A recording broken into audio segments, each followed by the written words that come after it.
I'm gonna go ahead and keep it a buck and say that you cannot cancel South Park. It is uncancelable. Like, seriously, this show, and I'm not talking about specifically like it getting canceled like from air. No, I'm talking about canceled as in the cancel culture that we have right now in 2020 and beyond. I think it happened a few years ago where everything just became so sensitive, and I understand there are certain things that definitely need to be treaded on lightly.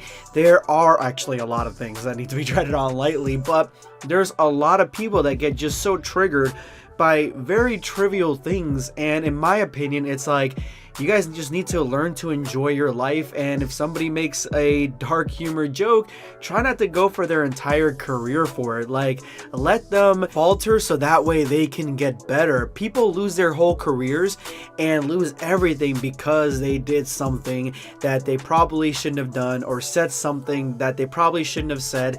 And honestly, sometimes those things, yeah, you deserve to be canceled for them, but a lot of the times it just feels like it's like little tiny things, and people like to go after people's careers, and then people lose their careers, and then that's what happens in a lot of these cases in the new millennium in 2020. But South Park is that rare exception. They just had their coronavirus special. Now, I'm not going to spoil it for anybody who has not seen it, because I know a lot of you guys don't have cable, because I didn't have cable until recently, because fuck cable. I like streaming services, but cable is a dying breed, and I've talked about this before in other videos, and it is going out the door. So hopefully sooner rather than later, we get all these amazing new shows that are going to cable, straight to cable, and they go straight to other streaming services that I can pay for and be happy with. But again, I'm not going to spoil the episode, but it was hilarious, guys. Like, there were so many jabs that only South Park can make. Nothing else can make these kind of jokes at all, because everybody would take it so seriously.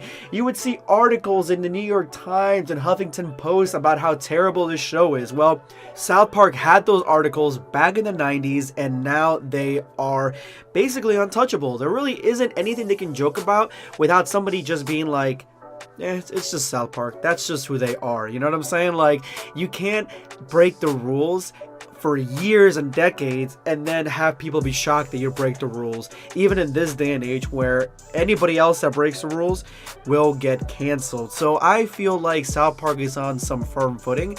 Of course, they did falter in quality for like a year or so when they tried to streamline their story, and then now in the last year, and it looks like this year, everything is just on the table. It's episodic again, it's funny again, and it's just one of those long-term shows that really has picked up in quality, because it is fucking hilarious. Honestly, guys, I'm a huge South Park fan. I loved it since I was young, you know, when I shouldn't have been watching it, but I just love it.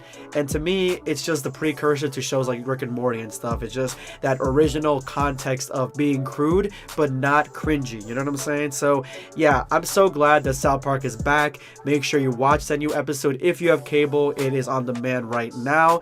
Thank you so much for watching the video, and if you made it to this point, you guys are awesome. Make sure to hit that like button, subscribe if you're not already. This is going to be Sunscape signing off. Take care, guys.